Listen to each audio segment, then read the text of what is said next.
Almac is a company that specializes in the design and manufacturing of cistern for oil delivery trucks, fuel trucks, water trucks for public works, and also airplane refueling equipment.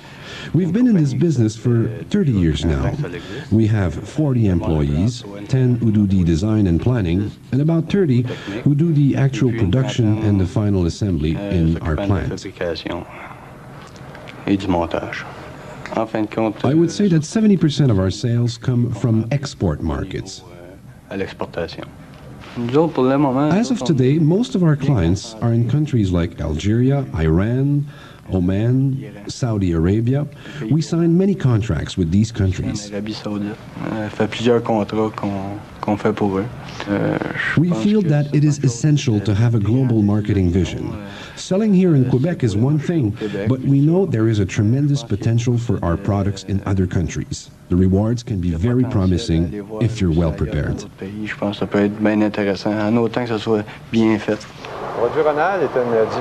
Produits Ronald is a branch of the Lassonde Group, the only one that does not manufacture fruit juice and soft drinks. We have been in business for 30 years now, and our main products are canned goods such as corn on the cob. That is mostly sold through export markets. We also manufacture other products that are better known here in Canada, such as the Canton brand of sauces and fondue broth, as well as baked beans sold under the Puritan brand, and other products like pickled goods, also sold with the Canton labels. As of the corn on the cob, we mostly export to Western European countries like Germany, mostly, and Scandinavian countries. And we also found a substantial market niche for our line of products in the Caribbean and the West Indies. In the beginning, we had to be aggressive in our marketing strategy to seize the opportunities that were offered to us. We were first approached by trading houses, mostly for our canned corn on the cob, and they are the ones who introduced our products to retail distributors abroad who were selling other unrelated goods such as seafood, for example. Qui réseautaient sur le marché européen, qui déjà distribuaient d'autres produits et qui ont intégré, entre autres, le maïs surépis à une gamme de produits, à des clients qui desservaient déjà sur des produits comme peut-être les produits de la mer. Disons que, primairement... When we first started to export our products, we were essentially doing all of our business through domestic trading houses. A few years later, our experience led us to choose the most appropriate organization to cover specific markets. And this implies that we will now work with foreign traders, whether they are Canadian, American, or European trading houses. They will buy the goods from us and resell them on through their own network and markets. And all of this commerce is now done in a relatively transparent way. In certain cases, we have to make our own special arrangements to sell directly to some local retailers. We also sign what I call industrial agreements with foreign manufacturers. Even though they are competition to us, by selling them one of our specific products that will be the perfect complement to their line of goods, it makes them happy. Therefore, we're able to piggyback their old distribution infrastructure, and this foreign competitor becomes in fact our foreign partner.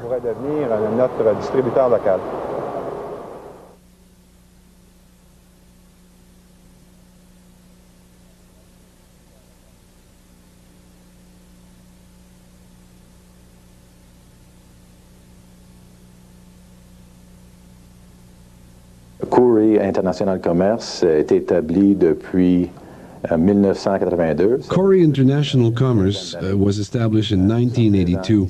So after 15 years in business, we have offices here in Montreal, more precisely in the city of Ville-Saint-Laurent. We currently have a staff of 15 employees, and we also have an office and a 10,000 square feet warehouse in Miami with 12 employees down there. And that includes our sales force and all those who buy, sell, and negotiate, like, for instance, my brother Alain, who lives in Miami, and me in Montreal. Et la gestion qui comprend toujours moi et mon frère Alain qui habite Miami en ce moment. La société Our company deals with decorative products for construction, mostly wooden floors, vinyl tiles, and wall panels and other related products. Plancher et murs, le bois franc, la céramique, les tuiles en vinyle, cette sorte de produits. Et en ce moment, nous avons... We sell to Mexico, South America, the United States, of course, and we also sell to 4 Western European countries, like Belgium, Germany, and the Netherlands. We also specialize in Asian markets like China through Hong Kong, and Middle East at this point is not covered. A manufacturer who wants to export must realize that marketing goods in foreign countries is not a small undertaking. Let's face it, exporting is not a weekend picnic. As a manufacturer, you must be prepared to change your way of doing business to adapt not only oneself but also your product to foreign markets. Pour l'adapter au marché sur lequel on veut exporter. Un manufacturier va contacter... The main reason why manufacturers rely on our trading houses, or let's say other trading houses in general, is quite simple. The key word is efficiency. By that we mean that a manufacturer will save a lot of time, energy, and money with the help of a trading house when marketing in another country. One can appreciate the expensive cost of traveling around the world, or being present at all major trade shows. Therefore, when those costs are shared with other manufacturers that are in fact the business partners of the trading house representing them, it suddenly makes trading houses a very affordable, cost-effective means of marketing abroad. And not only that, the end result is better for the manufacturer. Otherwise, the manufacturer would have to spend his own time, energy, and money to travel to other countries. Even modern communication means like phones, faxes, cell phones, the internet, you name it. Nothing can replace the personal contact. To close a sale, you must make that initial in-person contact. Notre force est la force de tout homme d'affaires qui veut concrétiser une transaction. The business overall that we're in as a trading house is one of export and import and third country import and export of mostly food products, but also some non-food products. We're selling to roughly 60, 70 countries over the last 3 or 4 years as well. And we service those customers through our 3 offices, namely in London, England. We have an office with 7 or 8 employees. In Atlanta, in Georgia, we have a similar size office, and we here in Montreal have something in the range of just over 30 people employed here. The company itself originated on my father's side back in the Baltic region in Europe in 1774, I think it was. A trading house who has, as in our case, has 10 to 15 languages available at their disposal with the employees that they have, are able to bridge those gaps much, much more easily, not only in terms of language, but in terms of culture. We're a virtual United Nations. It's very important for a manufacturer to understand that the service a trading company provides generally is invisible if it's well done. And therefore, at times, it will be tempting for them to think that there's not much activity or cost involved. And through a strong relationship with the trading house, they will understand that there's tremendous activity involved, substantial cost, substantial experience, and perhaps most significantly, substantial savings and diversion of risk. The most important thing in any association with a supplier and a buyer, and more so I would say with a supplier and a trading house, is relationship. a very open and long-term relationship. If we have this as a clear understanding, we can climb any mountain we want. These traders know their markets, their culture, they've been there, and I feel it's important for us to be represented by such qualified people. It takes quite a weight off our shoulders. We don't have to worry about time-consuming details that are important and that can cause headaches, because we're able to focus much more on our core business and not think about the logistics of a shipment to a faraway country. It really enables us to serve our client base in a much more efficient way.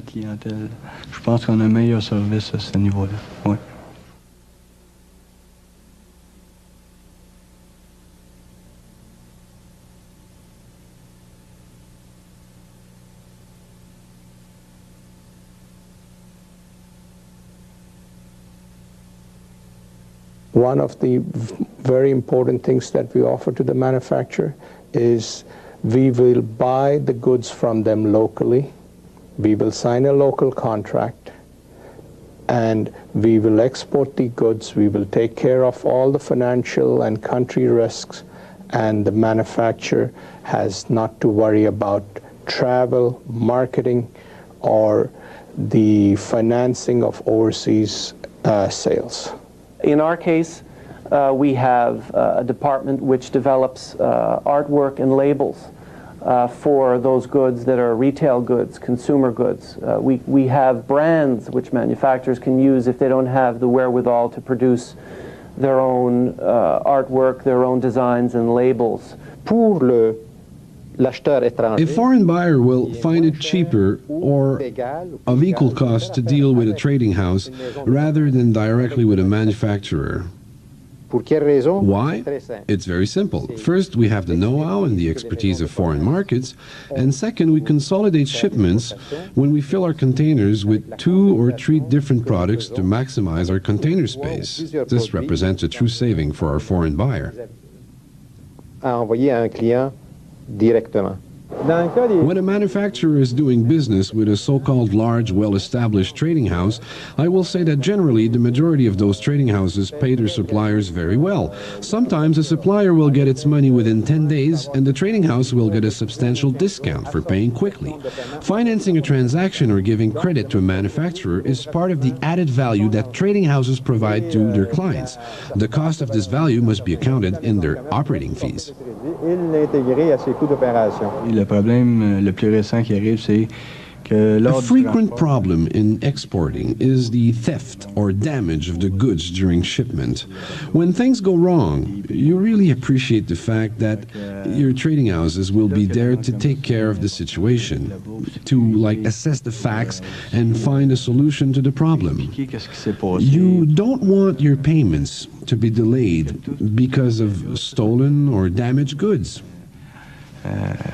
Transporter là-bas, puis tout ça, c'est vraiment des vols ou des bris ou quoi que ce soit, puis justement réparer ça rapidement là, pour... You want to be able to verify that everything you send overseas is well shipped, and this is why we deal with trading houses. Ça peut être important, en fin de compte, c'est une des raisons pourquoi on fait affaire avec des maisons de commerce. We're able to deal with problems before they actually happen. I can give you an example of something that happened yesterday. We were dealing with a poultry supplier who, with the best of intentions, we're working with in a substantial contract. We are finding from our customer that suddenly there's a short wait on arrival in the customer's warehouse overseas. Of course, as a third party, you don't know immediately whether you go with the customer, whether you go with the supplier. What are the facts? What's happening? How can you establish those facts?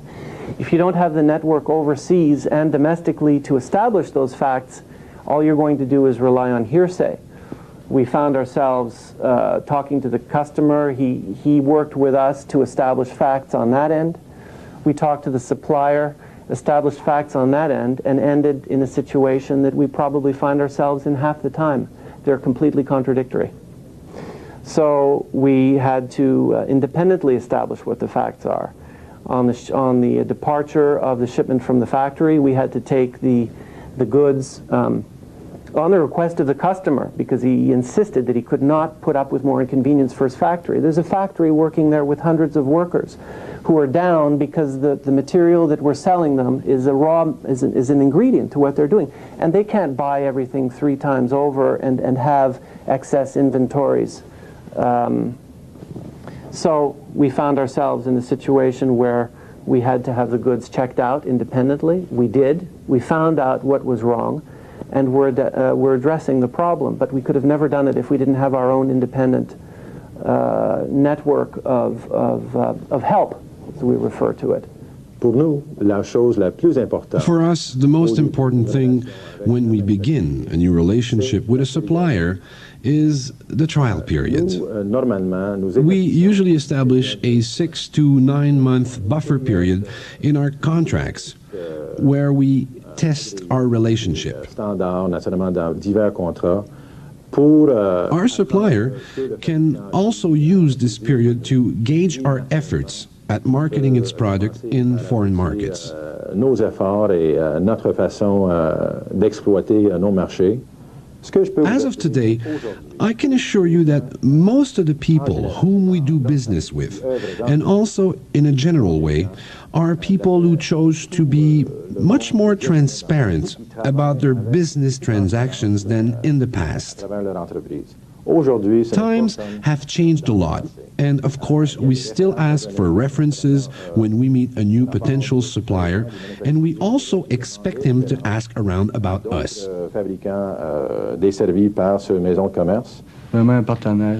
The trading house is really our partner. We trust them and they trust us. They have a business and a reputation too. Developing a client base and a solid reputation within the industry takes years of work. Losing your reputation and clients can happen very quickly, and we both know it.